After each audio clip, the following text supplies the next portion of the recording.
शिवोहम। प्रणाम हाँ शिवोहम,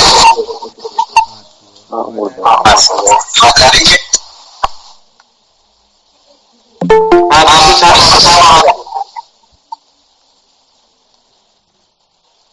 क्या विषय चल रहा था अपना?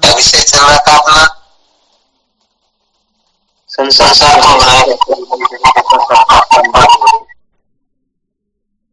संसार को बनाए रखकर कभी भी सत्य का साक्षात्कार नहीं किया जा सकता, यही चल रहा था ना। जी स्वामी जी।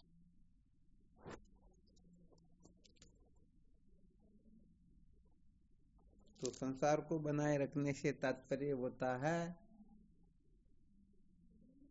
मानव जीवन प्राप्त करके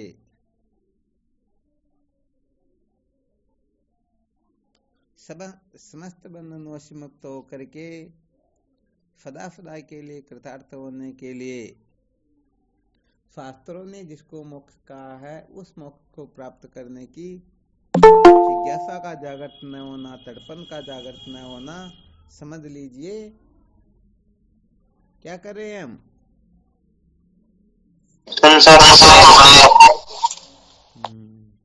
महावीर जी, आपका ऑडियो ऑन करने से डबल आवाज आती।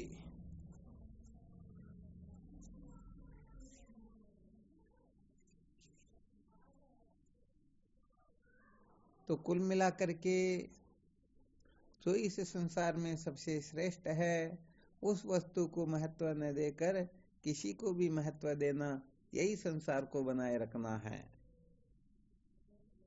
तो यहाँ पर सबसे अधिक इस संसार में सबसे श्रेष्ठ सबसे अधिक क्या वस्तु है?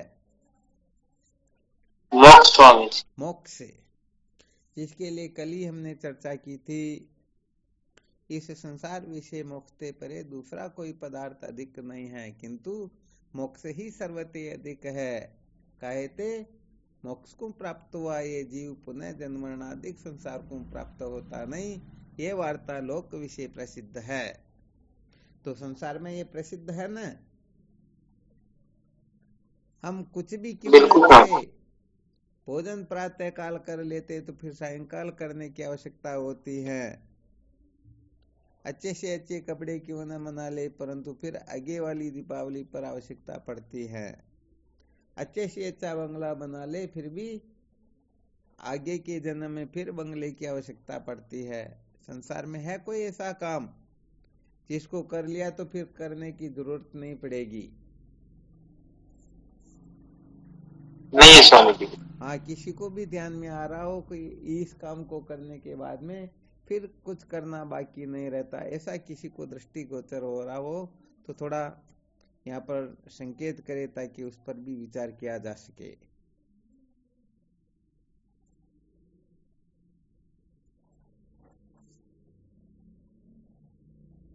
नहीं हो रहा न?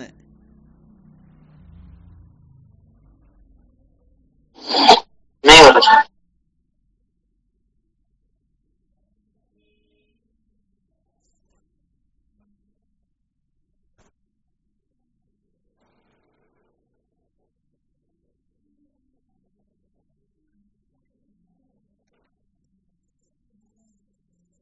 तो यहाँ पर कुल मिलाकर के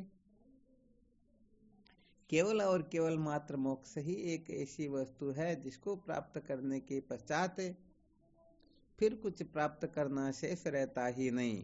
बाकी संसार के जितने भी कार्यकलाप है इन सब के अंतर्गत ठीक ठीक प्रकाश से भले ही कितना ही क्यों न कर ले, अच्छे से अच्छे कपड़े को स्वच्छ क्यों न करवा ले, फिर भी उसको फिर धोना पड़ेगा ना। तो संसार में ऐसी कोई वस्तु है ही नहीं, ऐसी कोई क्रिया चेष्टा है ही नहीं जिसको करने के बाद में फिर कुछ करना शेष रहे नहीं। परंतु यहाँ पर केवल और केवल मात्र जिसको शास्त्रों में मोक्ष कहा गया है उस मोक्ष को प्राप्त करने के पश्चात को फिर कुछ करना शेष रहता ही कुछ भी शेष नहीं रहता है।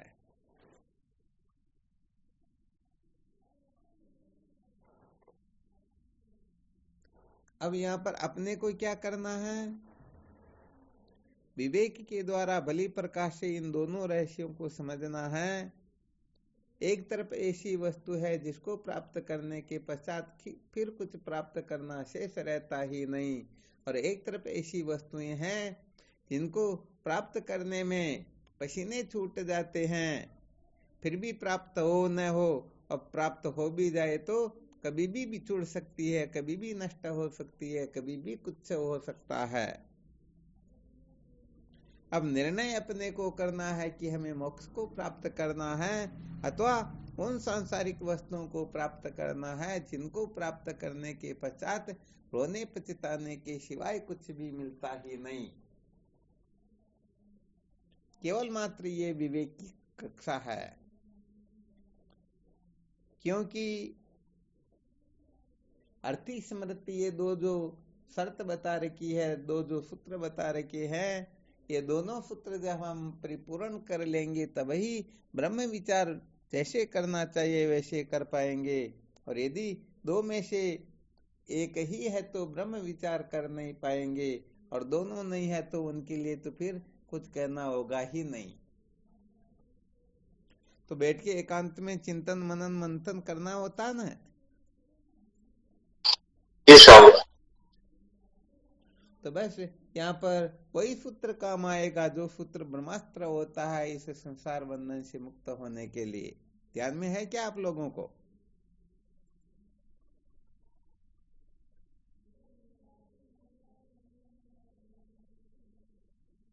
इसका मतलब ध्यान में नहीं है ना? अरे उसके बारे में तो बहुत बार चर्चा कर चुके हैं। किसको ध्यान में है?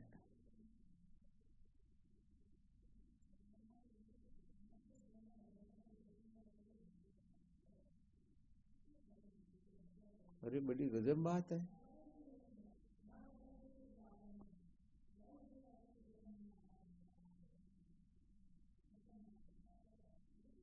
जबकि वह सूत्र सबको बता रखा था कि अपना जो भी लेखन आदि का कार्य है उसमें सबसे प्रथम पृष्ठ पर वही सूत्र लिखना था कि पृष्ठ खोलते ही वही सूत्र अपने को दृष्टिगोचर हो। किसी को ध्यान में हो तो थोड़ा संकेत करो, पता चले भाई किसी न किसी को तो ध्यान में है।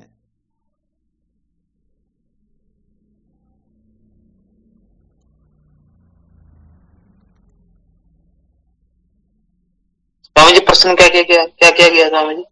एक ऐसा ब्रह्मास्त्र है जिसके बारे में पहले खूब चर्चा कर चुके, उसका अल्प में सुख नहीं चिंतन है। मनन करके हम केवल और केवल मात्र मोक्ष का ही चयन करेंगे। बाकी इसके सिवाय जो कुछ भी है इनका हम सम्यक प्रकार से त्याग करने की चेष्टा ही करेंगे। अल्प में सुख नहीं है स्वामी जी। हाँ, बहुत बहुत धन्यवाद। बिल्कुल ये भी उसी सूत्र को सिद्ध करता है, अल्प में सुख नहीं है। अच्छा, और भी कोई साधक है?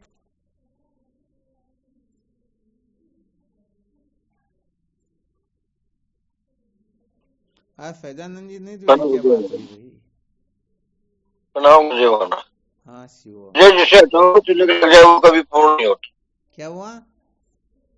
जिसमें हटाओगा चले लग जाए वो कभी पूर्ण नहीं होता। ये भी बहुत अच्छी बात है।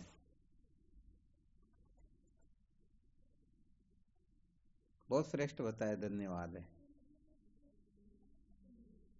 और किसी को ध्यान में आ रहा है क्या? जी मैं हम तेन कुरिया। ये कौन कौन बोल रहे हैं? हाँ स्वामी जी। आप बोल रहे हो क्या? जी स्वामी जी। अच्छा, बस बस, क्या बात है। अरे बस इसी सूत्र के लिए तो कहा जा रहा है कि जो ब्रह्मास्त्र है वह यही सूत्र है, और प्रथम पृष्ठ पर इसीलिए तो संकेत किया। कौशल्या ध्यान में नहीं आया क्या? नहीं ध्यान में आया, शायद मैंने थोड़ा सा मैसेज लिख के छोड़ दिया। लिख के थोड़ा, अच्छा मैसेज लिख रहे थे इसका मतलब। अरे तुम्हारे तो प्रथम पृष्ठ पर ही ये लिखा हुआ ना, सबसे पहले यही देखना अपने को, और बाकी सब बाद में। बहुत धन्यवाद। रमेश ने बिल्कुल युक्ति युक्त बता दिया कि महम तेन कुर्याम एन नामृता श्याम, ये है ब्रह्मास्त्र। तो संसार की प्रत्येक वस्तुओं का जब हम विचार करेंगे तो ये सूत्र ही प्रकट होगा कि उसको लेकर मैं क्या करूं जिससे अमृत तत्व की प्राप्ति नहीं होती है। क्योंकि यहाँ पर दो बात ही बताई गई हैं, एक तरफ मुमुक्षुता है और एक तरफ संसार के पदार्थ है। तो संसार के पदार्थों को प्राप्त करके हम अजर अमर हो नहीं सकते। इनको प्राप्त करने के पश्चात भी फिर कुछ न कुछ पाना शेष रहता है। इनको पाने की लालसा में जीवन पूरा व्यतीत कर देते हैं, फिर भी प्राप्त होते नहीं। प्राप्त हो भी जाए तो कभी भी नष्ट हो सकते हैं, कभी भी धोखा दे सकते हैं, कभी भी, कहने का मतलब कुछ भी हो सकता है।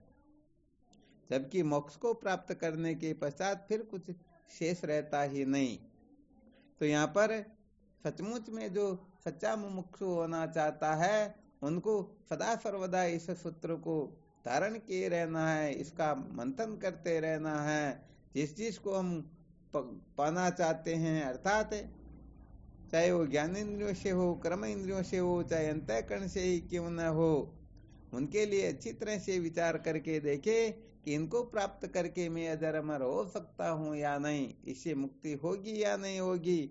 इसको प्राप्त करने के पश्चात कहीं पछताना तो न पड़े, अपना पतन तो न हो जाए, हम भटक तो न जाए, ये मानव जीवन व्यर्थ बर्बाद तो न हो जाए। इन सारी की सारी जितनी भी यहाँ पर चर्चाएं हुई हैं उन सबका ध्यान रखते हुए कि महम तेन कुर्याम एन नामृता श्याम, सचमुच में इनसे कल्याण नहीं होता है, मोक्ष नहीं होती हैं, तो इनको लेकर मैं करूंगी तो क्या करूंगी, करूंगा तो क्या करूंगा, बस यही साधकों के दिमाग में 24 घंटे घूमते रहना चाहिए। तभी तो हम सचमुच में संसार से विरक्त हो सकते हैं, मुमुक्षु भी हो सकते हैं, वरना तो होगा ना गड़बड़ घोटाला। बिल्कुल स्वामी जी। हाँ, तो यहाँ पर कुल मिलाकर के इनका तुलनात्मक अध्ययन किया करो। एक तरफ मोक्ष है, दूसरी तरफ संसार है। संसार को यदि हम प्राप्त करेंगे तो क्या क्या फायदा होगा, क्या नुकसान हो जाएगा, और मोक्ष को प्राप्त करेंगे तो उनके भी फायदे नुकसान की आराम समझ में, दोनों के फायदे नुकसान का हमें चिंतन मनन करना है और फिर देखना है कि सचमुच में मोक्ष प्राप्त करना श्रेष्ठ रहेगा अथवा संसार को प्राप्त करना श्रेष्ठ रहेगा। यहाँ बात यही होगी कि यदि मोक्ष को प्राप्त करना चाहते हैं तो संसार छूटेगा और संसार को प्राप्त करना चाहते हैं तो मोक्ष छूट जाएगी। दो में से एक ही प्राप्त कर सकते हैं, क्योंकि इन दोनों की दिशा विपरीत है ना। यदि हम पूर्व दिशा की ओर देख रहे हैं तो पश्चिम दिशा की ओर नहीं देख सकते हैं, और पश्चिम दिशा की ओर देख रहे हैं तो पूर्व दिशा की ओर नहीं देख सकते हैं। देख सकते हैं क्या? नहीं देख सकते स्वामी। नहीं देख सकते हैं। तो कुल मिलाकर के देख लेना चाहिए हमारा जो आग्रह है वह आग्रह किसमें अधिक बैठा हुआ है।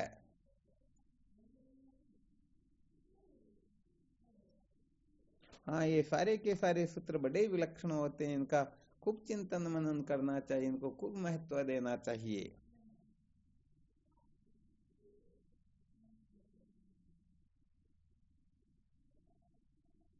कोई इसमें संशय? नहीं स्वामी जी। और बाकी किसी साधक को किसी भी प्रकार का संशय हो तो इस पर मंथन विचार कर सकते हैं।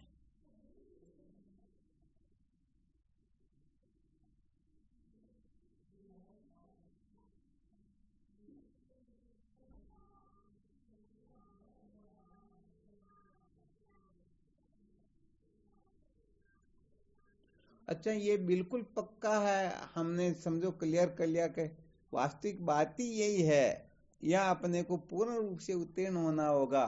फिर भी अपन पुरुषार्थ क्यों नहीं करते, इसको महत्व क्यों नहीं देते हैं, इस ओर हमारी प्रवृत्ति क्यों नहीं होती। हालांकि संसार के बारे में तो हम खूब सोच समझ लेते, विचार कर लेते, ये करना वो पाना, वो छोड़ना, ऐसा वैसा सब कुछ। फिर भी मोक्ष के बारे में जैसा होना चाहिए ना, हालांकि ये बात नहीं कि आप नहीं कर रहे हो, परंतु जैसी समझ होनी चाहिए वैसी समझ जागृत नहीं होती। इसमें भी तो कोई ना कोई रोड़ा अटक रहा होगा, कोई ना कोई कारण होगा ना शायद।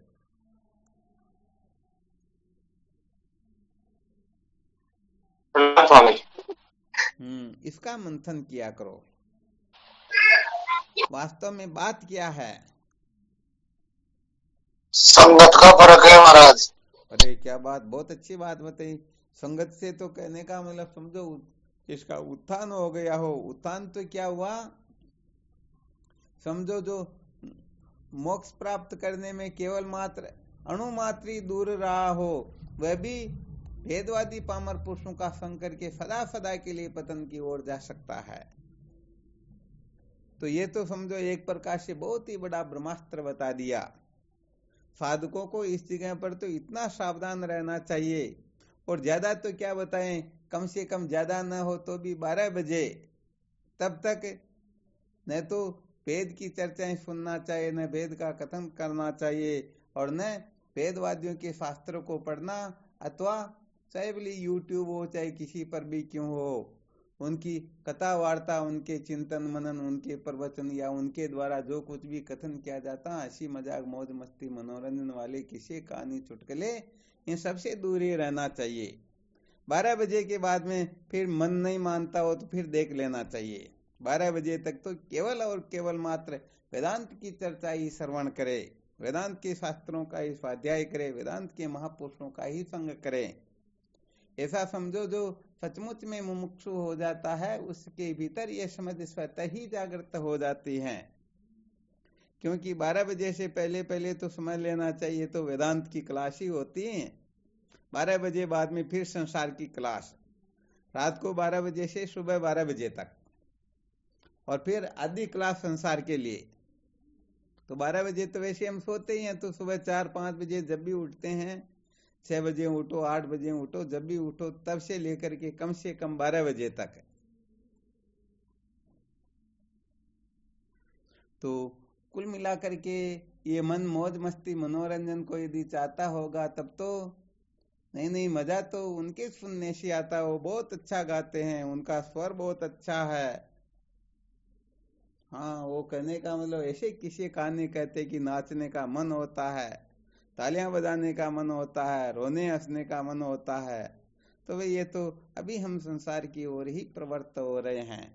वैसे देखा जाए तो उस समय तो ब्रह्म रामायण सुननी चाहिए, अथवा वेदांत के ग्रंथों का।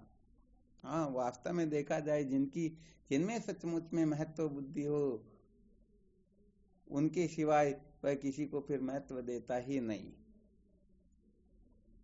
तो ये थोड़ी विशेष बातें होती। वैसे देखा जाए तो कोई कोई साधक ऐसे होते जो यहाँ पर टिक पाते हैं, हर किसी के वश की बात ये होती नहीं।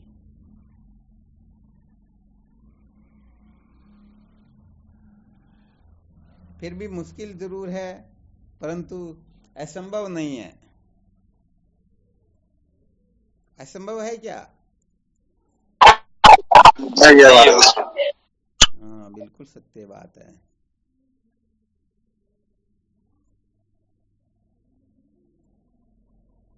वो क्या होता है कि अपनी क्रिया चेष्टा इन सबसे पता लग जाता है कि साधक सचमुच में किस ओर जा रहे हैं, किसको महत्व दे रहे हैं। सचमुच में अपने जीवन में इनकी जो तड़पन है, प्रवृत्ति है, महत्व बुद्धि है, वो सचमुच में कितनी है।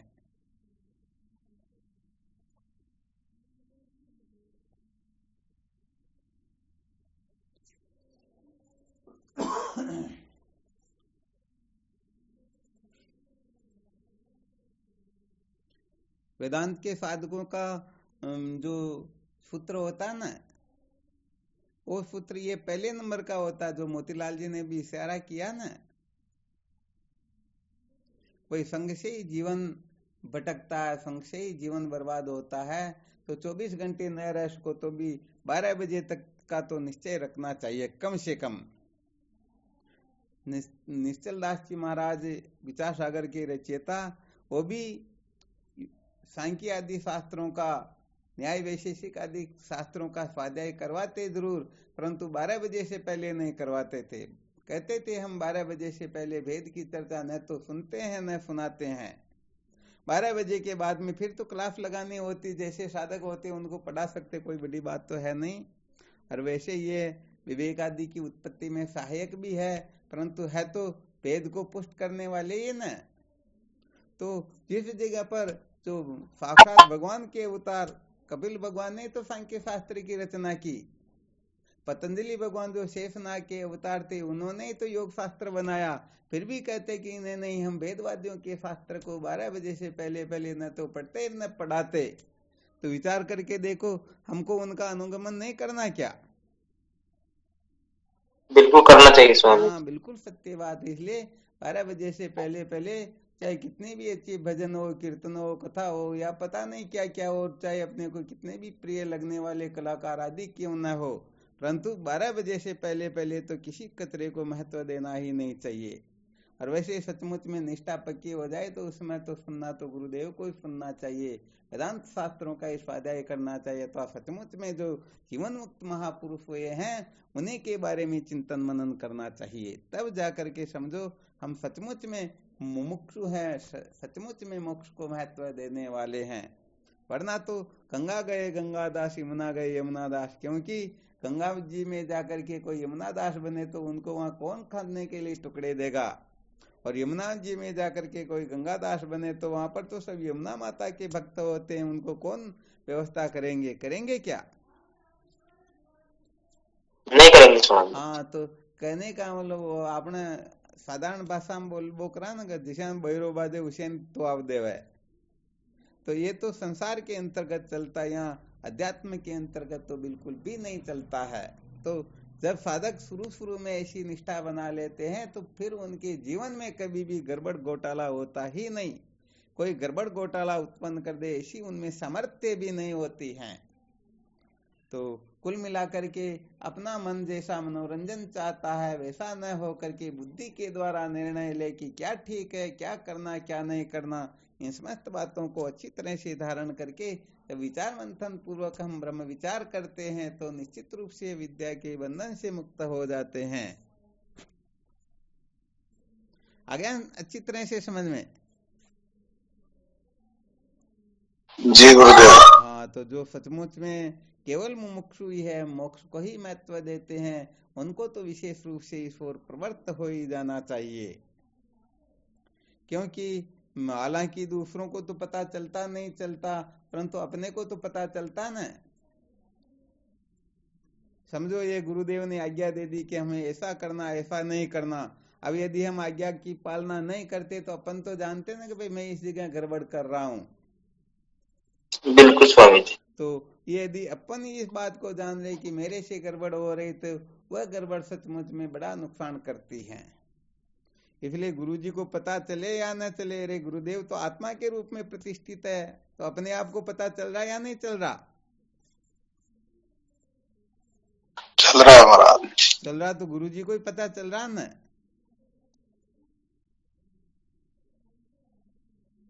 तो ये क्या कभी कभी कोई ऐसे सूत्र निकल जाते, हो सकता किसी साधक का किसी में हो। तो चलो धन्यवाद, मोतीलाल जी ने बहुत अच्छा संकेत किया, तो उस संकेत से थोड़ा ध्यान भी आ गया।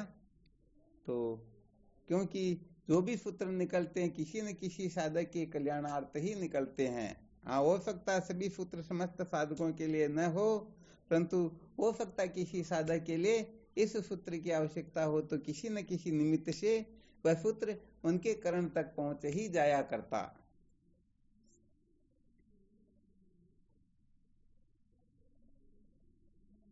तो यहाँ पर अपना विषय चल रहा था, अच्छी तरह से संसार व मोक्ष के बारे में अनुसंधान करे, यहाँ किसी के भरोसे न रहे, स्वयं अच्छी तरह से निरीक्षण परीक्षण समीक्षण करे, ये गड़बड़ घोटाले में न रहे कि किसी के बहकाने से सत्संग की ओर लग गए और किसी ने डांट फटकार लगा दी तो अरे भाई हमको आवश्यकता नहीं है, हमारे तो ऐसा गड़बड़ घोटाला हो गया। तो ये तो भाई अपने स्वयं को निश्चय करने का होता है। बहुत सारे साधक ऐसे जो दूसरों के बहकावे में आकर के गुरु दीक्षा ले ली, सत्संग की ओर प्रवृत्त हुए, परंतु कुछ समय के बाद में पता नहीं वो किस तरफ चले गए। तो सचमुच में स्वयं की जिज्ञासा जागृत हो, स्वयं ब्रह्म विद्या की ओर प्रवृत्त हो, तो सचमुच में उनको भटकाने की सामर्थ्य इस संसार में किसी में है ही नहीं। और दूसरों के बहकाने से इस ओर लग गए तो सचमुच में वो ज्यादा टाइम तक टिक नहीं पाएंगे, निश्चित रूप से वो इधर उधर हो ही जाएंगे। ऐसा ही होता ना। बिल्कुल स्वामी जी। पारस जी, ऐसा ही होता ना।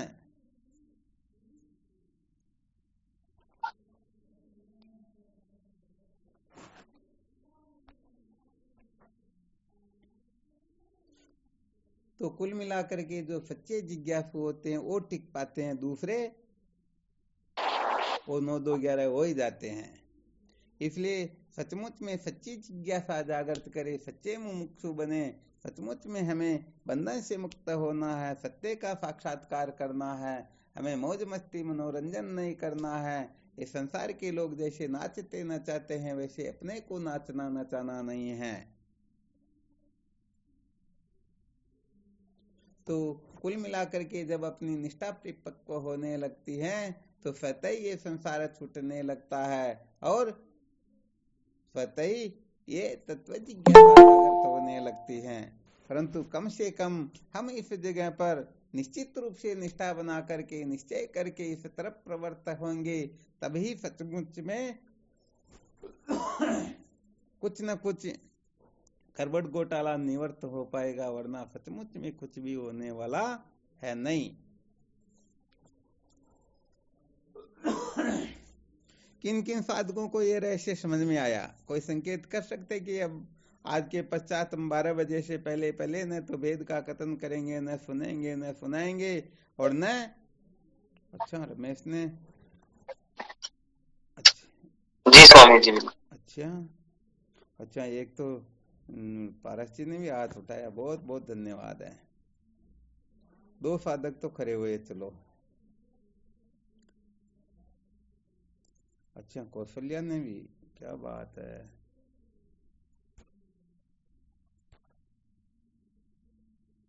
मोहनलाल जी ने भी हाथ उठाया। अच्छा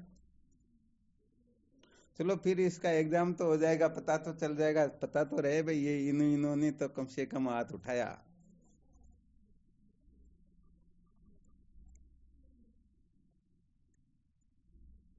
अच्छा भेरूलाल जी ने भी, बहुत अच्छी बात है।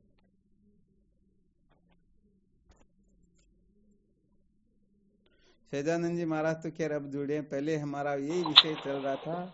मोतीलाल जी ने संकेत किया था संग के कारण ही ये जीव पतन की ओर जाता है, तो फिर थोड़ा इनको विषय के अनुसार सुना दिया भाई 12 बजे से पहले पहले अपने को न तो वेदवादियों की वो चाहे कितना भी ऊंचा उपदेश क्यों न करे फिर भी उनको सुनना नहीं। कथा कीर्तन तो बहुत दूर की बात है, वेदांत से संबंधित चर्चाएं भी कोई वेदवाद को महत्व दे करके सुनाते तो उनका सुन करके क्या निहाल हो जाएंगे, क्योंकि वो स्वयं ही बंधे हुए बेचारे।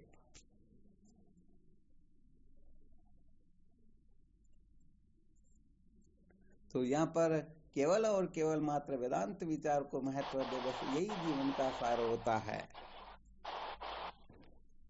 चलो समस्त साधकों को साधुवाद, बहुत बहुत धन्यवाद कि सचमुच में आप साथ के साथ अपने को केवल और केवल मात्र ऐसा ही नहीं है कि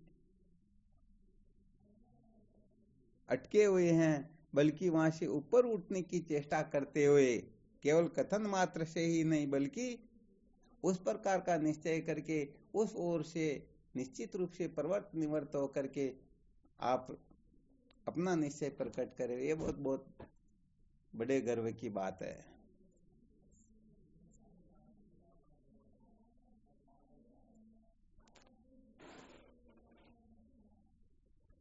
और वैसे देखा जाए तो वेदवादियों का संग यदि त्यक्त हो गया तो फिर तो पीछे रहा ही क्या।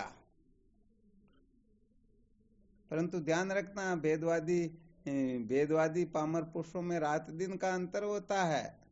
पामर पुरुष तो वह होते हैं जो बिल्कुल निषिद्ध प्रवृत्ति वाले ही, अर्थात जिनको शास्त्रों से, संतों से, सत्संग से, मोक्ष से किसी से कुछ लेना देना ही नहीं। इसलिए वो तो बिल्कुल भटके हुए हैं। तो लगता है कि आप में से शायद कोई ऐसा होगा ही नहीं जो पामर पुरुषों का संग करता होगा। परंतु वेदवादियों का काम बड़ा विलक्षण है। वेदवादी तो समझो इतनी ऊंची कक्षा के होते, इतने पहुंचे होते हैं कि हम निर्णय नहीं कर पाते हैं कि भगवान में और इनमें भी कोई अंतर होगा शायद। उनकी प्रत्येक क्रिया चेष्टा शास्त्रोक्त रीति से होती है, स्वप्न में भी शास्त्र से विरुद्ध कर्म नहीं करते हैं।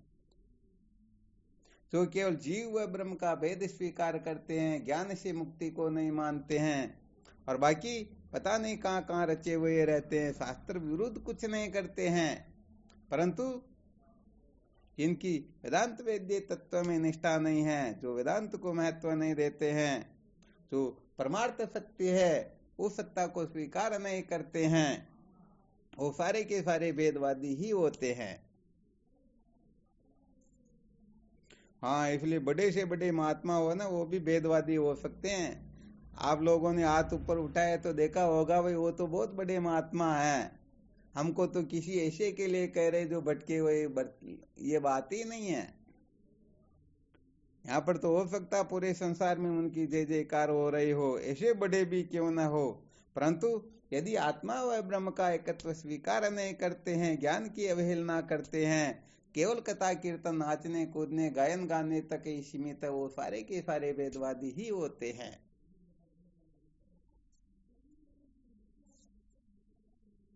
समझ में आया ना थोड़ा बहुत वेदवादी का तात्पर्य? बिल्कुल स्वामी जी। हाँ, तो संसार को सत्य समझ करके तो भेद भक्ति में लगे हुए हैं।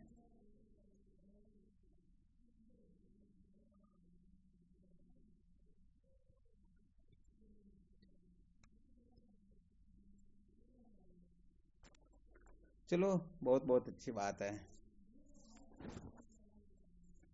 वैसे देखा जाए तो साधकों को तो सच्ची बात कहें तो वेदांत के श्रवण मनन निधिध्यासन से ही फुर्सत नहीं मिलती, उनको समय कहाँ मिलेगा किसी का संग करने का।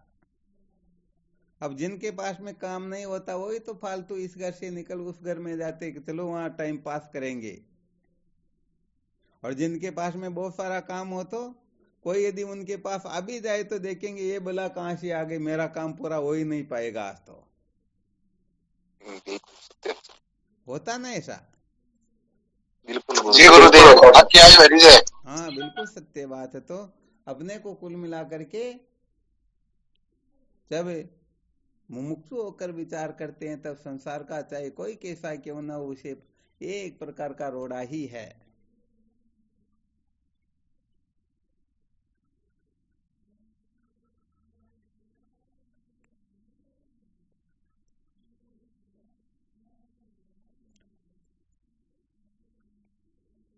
वैसे 12 बजे का टाइम रखा, इसका क्या मतलब, थोड़ा समझ में आया क्या? भाई 11 बजे रख लेते, 1 बजे रख लेते, आगे पीछे कर लेते, 12 से क्या तात्पर्य है?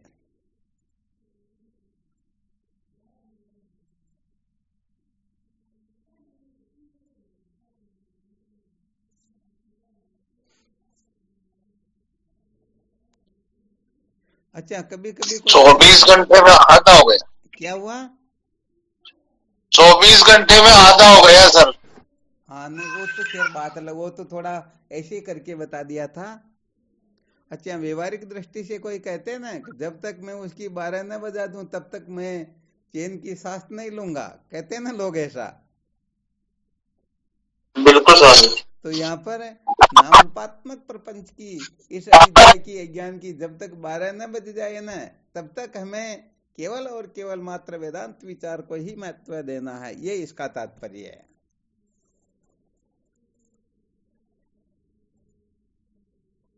तो वैसे देखा जाए तो ये तो थोड़ा ऐसा रहस्य बता दिया कि इस जगह पर तो वो थोड़ा क्या हुआ,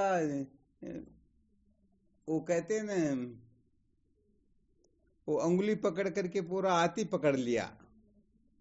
वैसे यहाँ पर आपको कहा तो झांसा तो दिया गया 12 घंटे का, भाई 12 घंटे आप कुछ भी करना, आप 12 घंटे के लिए थोड़ी साधना बताते हैं, परंतु थोड़ा रहस्य आपको ऐसा समझा दिया कि शायद 24 घंटे तो क्या पूरा जीवन ही इसके लिए कम पड़ जाएगा। अर्थात जब तक संसार की 12 न बजे तब तक अपने को आत्मचिंतन को ही महत्व देना है। तो ये थोड़ी ऊंची बात हो जाती है, इसलिए देख लेना आपके हिसाब से कम सुबह दोपहर की 12 बजे वहां तक तो नियम रखना ही रखना अपने को। होता क्या है कि सचमुच में जिनकी गुरुओं में निष्ठा न हो, तो ब्रह्म विद्या को महत्व नहीं देते हो, तो अनात्म प्रपंच को, नाम रूपात्मक प्रपंच को महत्व दे करके केवल और केवल मात्र देव वासना लोक वासना के चक्र में पड़े हुए हो, जो धन कमाना अपने जीवन का लक्ष्य बना करके लोगों को पता नहीं क्या का क्या करना चाहते हो, चाहे बड़े से बड़े कथा कीर्तन करने वाले कौन हो, कोई क्यों न हो, इसी के अंतर्गत आएंगे ना।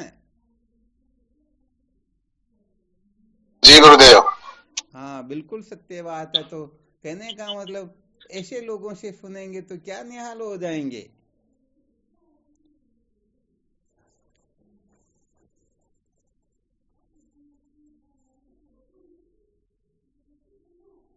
वैसे देखा जाए तो सचमुच में यहाँ तो बहुत सूक्ष्म दृष्टि से देखे तो ऐसे ऐसे विवेक प्रकट होते हैं कि क्या कहने की बात है।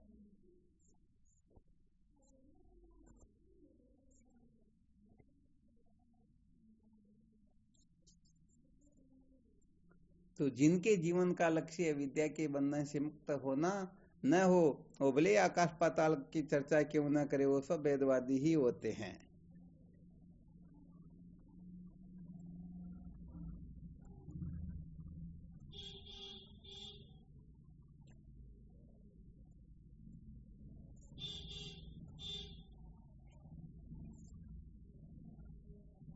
चलो ठीक, तो इसके बारे में विशेष रूप से चिंतन मनन करते रहना।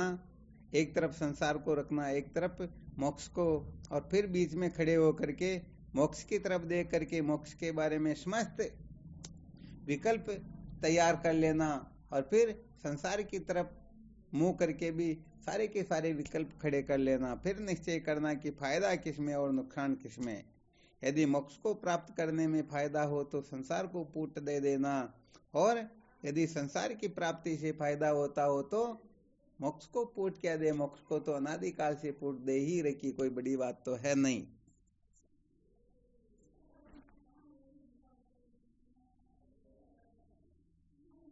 चलो ठीक, और कोई शंका हो तो देख लो।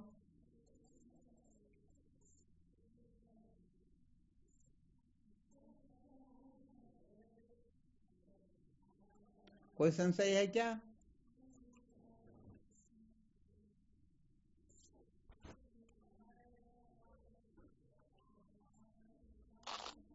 प्रणाम स्वामी जी आपके कीर्तन। हाँ शिवोहम। इस जगह पर तो स्वामी जी संशय तो और किसी बात का नहीं है। तो इस जगह ये एक समस्या है कि भाई ये जो भेदवादी का वर्णन किया गया है ना अभी, इनके बारे में पूरा ठीक ठीक जानने का फॉर्मूला जो है हमारे पास में पूर्ण रूप से है नहीं, इसलिए इसके चंगुल में हम हो सकता है फंस सकते हैं। हाँ वैसे आप थोड़ा लेट जुड़े, इसके पहले थोड़ा बहुत वर्णन किया भी था, कल देखेंगे थोड़ा बहुत और क्या। जी गुरुदेव।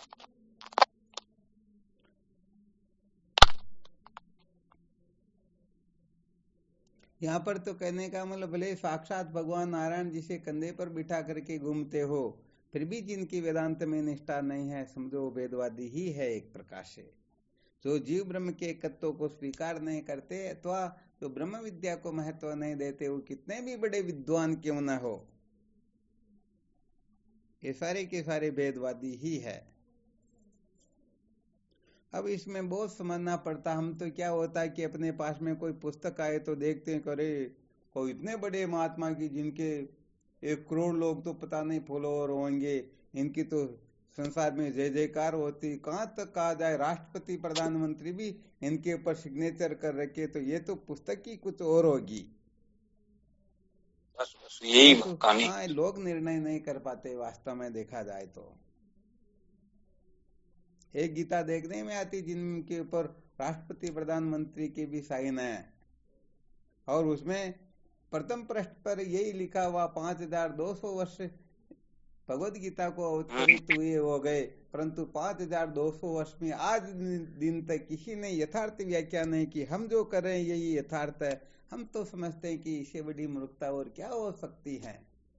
अरे इस दरमियान में भगवान शंकराचार्य जी महाराज साक्षात शिवावतार प्रकट हो चुके, जिन्होंने श्रुति स्मृति सूत्र का वास्तव में ज्यों का त्यों यथार्थ अर्थ किया।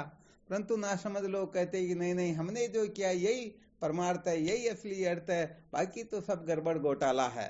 तब क्या कहे ऐसे बोले जीवों को। इसलिए वेदवादियों को समझना बहुत दुर्लभ होता है।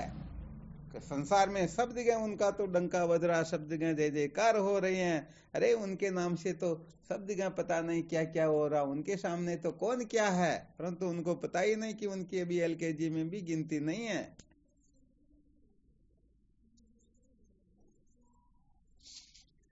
इसलिए साधकों को सचमुच में प्रत्येक क्रिया चेष्टा में गुरुदेव को साक्षी रख करके क्या पढ़ना, कितना पढ़ना, कैसे पढ़ना, क्या करना क्या नहीं करना, तभी उनका जीवन सार्थक होता, वरना भटकने में तो टाइम लगता ही नहीं है। भटके हुए तो नहीं, अनादिकाल के हम। हाँ बिल्कुल सत्य बात है। गीता के ऊपर तो हजारों व्याख्याएं टीकाएं और की कम थोड़ी हैं क्या। परंतु कौन सी टीका सचमुच में आदरणीय है, किसको पढ़ने से हम कृतार्थ हो सकते हैं और किसको पढ़ करके सदा सदा के लिए भटक सकते हैं। हालांकि वो भी बड़े बड़े महापुरुषों द्वारा लिखी हुई हैं, परंतु वो महापुरुष संसार वालों की दृष्टि से ही है, सचमुच में श्रुति सम्मत सिद्धांत के अनुसार महापुरुष नहीं है।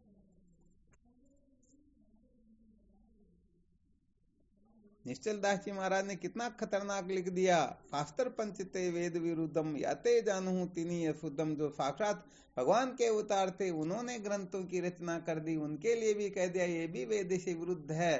तो ये आजकल के छोटे मोटे जो जिनकी गिनती नहीं बेचारों की, हो जाएंगे क्या? नहीं होगी गुरुदेव, यही ब्याह ले जाते हैं। हाँ बड़ा विलक्षण काम, वास्तव में ये तो बहुत खतरनाक काम है। ऐसा तो खूब देखा है। कोई किस फिलोसोफर का अनुयायी होता है, कोई किसको महत्व देता, कोई किसके पीछे पागल हो जाता, उनको पता ही नहीं कि सचमुच में वो श्रोत्रिय ब्रह्मनिष्ठ थे या नहीं, सचमुच में वेदांत वेदे तत्व को उन्होंने जानने वत जाना या नहीं जाना, ये परीक्षण निरीक्षण करते ही नहीं और बस चिपक जाते कि बस उनकी तो सब जगह जय जयकार हो रही है। इसलिए वास्तव में यहाँ से बचना बहुत मुश्किल होता है। तो सचमुच में बहुत उत्तम कक्षा के जो गुरु भक्त होते हैं, वे ही यहाँ से कचरे से बच करके सचमुच में आत्मलाभ प्राप्त कर सकते हैं, जीवन को धन्य बना सकते हैं।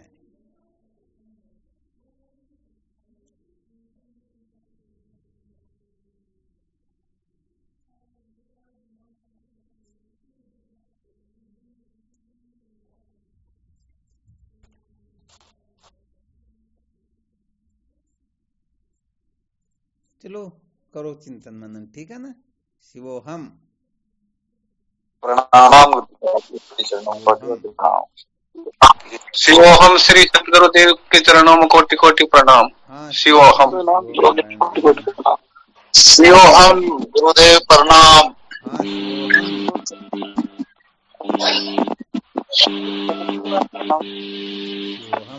चरणों में साष्टांग प्रणाम। शिवोहम गुरुदेव भगवान कोटि कोटि प्रणाम। नाम गुरुदेव भगवान प्रणाम गुरु जी, कोटि कोटि प्रणाम। शिवोहम प्रणाम गुरुदेव, श्री चरणों में प्रणाम, बारंबार प्रणाम।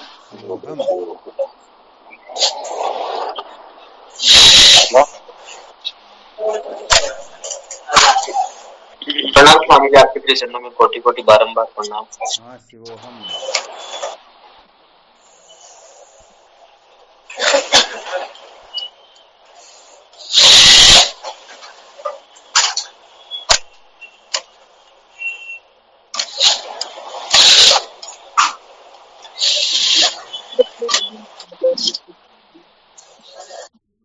कति कति प्रणाम स्वामी जी, आपके चरणों में।